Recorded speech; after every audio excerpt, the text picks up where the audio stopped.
Picture this, I'm sipping a piña colada on a Hawaiian beach, the sun setting over the Pacific, while 3,000 miles away in Cedar Grove, Virginia, my neighbor Karen Mitchell, yes, her middle name's Louise, because why not, is losing her mind in my driveway. Her prized Lexus is trapped in my garage, and she's screaming at locksmiths, waving her HOA badge like a royal scepter. For 10 days in July 2024, I watched her unravel through my phone's security app, every meltdown better than a blockbuster. All because she thought she could steal my parking spot. My name's Ryan Turner, and this is how I turned a neighbor's ego into a neighborhood legend. 2 years ago, I settled into Cedar Grove, a sleepy suburb where the biggest drama was usually who forgot to mow their lawn. I'm a cybersecurity tech, fixing systems from my home office.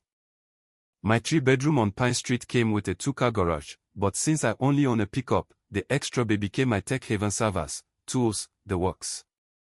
Life was chill until one muggy Monday morning when I heard a hum from my garage.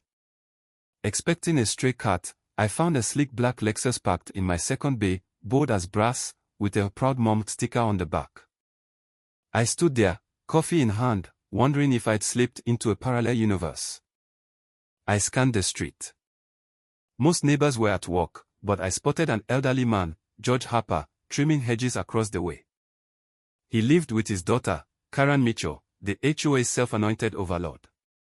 I knocked on their door, and Karen answered, mid-40s, in a rumpled blazer, her ponytail screaming I'm in charge. Before I could speak, she sized me up like I was a bug. Hi, I said, keeping it civil. I'm Ryan from across the street. Is that your car in my garage? She smirked, stepping onto the porch. I'm HOA president, she said, like that explained everything. I decide how community space is used. I blinked. It's my garage. On my property. She laughed, a sharp, patronizing bark, and dangled an old garage remote. Definitely not mine. Show me the rule saying I can't park in unused space, she snapped. Until then, it's mine. George shuffled over, weathered but kind. I'm George, retired mechanic, he said. Karen's been a nightmare since her divorce. Last year, she forced me to dismantle my vintage car display. Called it clutter. Karen shot him a look. George, stay out of this. Ryan, learn to share, or we'll have problems. She slammed the door. Back home, I found my remote on the counter. Karen was using a leftover from the previous owner, trespassing with stolen tech. The audacity hit next morning when I found her Lexus still there, plus a Starbucks cup and crumpled napkins on my workbench. Then my inbox pinged, an HOA email to every resident, titled, Urgent, Neighbor Hoarding Community Resources. Karen painted me as a selfish loner threatening neighborhood harmony, citing fake bylaws. I printed the email, taped it to my garage with HOA Lies 101 scrawled across it, and got to work. Karen wasn't just entitled, she was a bully banking on my silence. George's story about her wrecking his display, plus whispers of her fining others for minor infractions, lit a fire in me. I wasn't fighting for a parking spot anymore, I was fighting for every neighbor she'd intimidated. My cybersecurity know-how led me to a smart garage lock system, remote-controlled, timer-enabled, perfect for a trap. I ordered it overnight and spent hours studying its specs. This wasn't about locking her car, it was about exposing her. George stopped by as I unpacked the system, his eyes twinkling. You're gonna trap her car, he chuckled. She's terrorized us for years. Her friend Linda Hayes eggs her on, spreading rumors. Installation took a day, but by dusk, my garage had a high-tech lock that looked identical to the old one.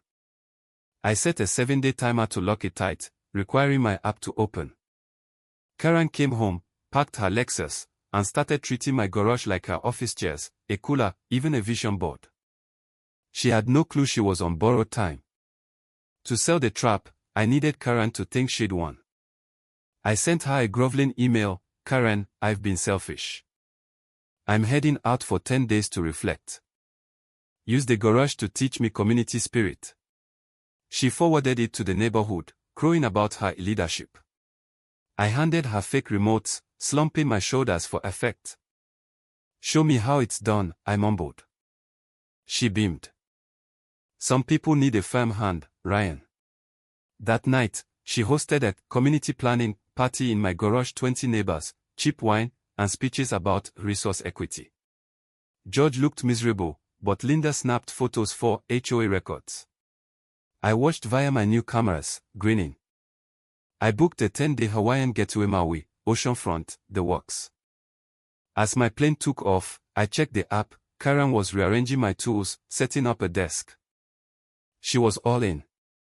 For 6 days, I swam, hiked, and watched her turn my garage into HOA headquarters. She held compliance workshops, lectured on fence heights, and left family photos and yoga gear behind. Linda was her shadow, planning new roles to tighten their grip. It was infuriating but perfect. Karen was digging her own grave. Day 7, July 14, 2024, was showtime. At 6 a.m. Hawaii time, the lock engaged. I sat on my balcony, coffee in hand, as Karen strutted up at 9 a.m. Virginia time, arms full of folders and a new lamp. She hit the remote. Nothing. She jabbed it again, then tugged the manual release. The door didn't budge. Her confusion turned to fury as she called Linda, who arrived in a panic. They yanked, pried, and checked windows, but my system was Fort Knox. By noon, a locksmith showed up, only to leave when Karen couldn't prove ownership. I need the homeowners okay, he said. She called another, then a third, racking up emergency fees.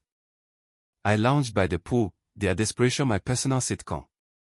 Karen called the cops, but they shrugged. Private property, no crime. By day 8, she was unhinged, pacing my driveway, yelling at anyone who'd listen. Neighbors whispered, sensing her facade cracking. I stretched my return, stopping for burgers and a car wash, letting her stew. When I pulled into Pine Street at 7 p.m. On day 10, a crowd had gathered. Karen charged my truck, screaming, "You stole my car. This is illegal." Linda trailed, less convinced. I stepped out, tanned and calm. "Hey, Karen. Productive week." Her rant: property rights, emotional trauma, locksmith bills was Oscar-worthy. I offered to open the garage, but she demanded compensation.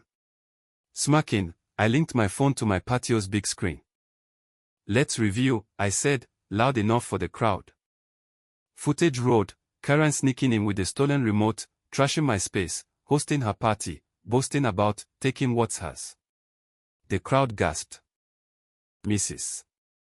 Ellis, a retired teacher, muttered, "She fined me $150 for my bird bath." Others chimed in: fence denials, gnome bans, crooked parking tickets. Officer Mark Reynolds, called by a neighbor, watched the footage. "Ma'am, that's trespassing." Mr. Turner secured his property legally. George brandished an HOA notice. "We voted Karen out yesterday after seeing Ryan's evidence. She's done." Karen's face collapsed. She stammered about suing, but the crowd's murmurs drowned her out. I opened the garage, her Lexus untouched, and she drove off, humiliated. 2 days later, Karen called Channel 9 News, claiming I'd cyberbullied her. Reporter Emily Chen arrived, skeptical but curious. Karen spun a tale of victimization, calling me a tech tyrant. Emily asked, "Whose garage is it?" Karen floundered.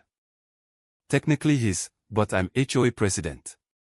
I handed Emily a tablet with footage, emails, and the HOA's vote to ask Karen. The neighbors piled on with stories of her tyranny. Emily's segment, "HOA Chief's Power Grab Backfires," went viral, racking up millions of views. Karen's insurance firm saw the news and suspended her, citing conduct issues. Her Lexus was repossessed. She moved to a dingy apartment in Ohio. George became interim HOA president, scrapping Karen's fines and starting a mediation program. I hosted a Garage Freedom barbecue, 50 neighbors strong. Linda apologized, launching a kindness club. As we grilled, a U-Haul parked at Karen's mom's house. She loaded boxes, glanced at my garage, and left. No one waved.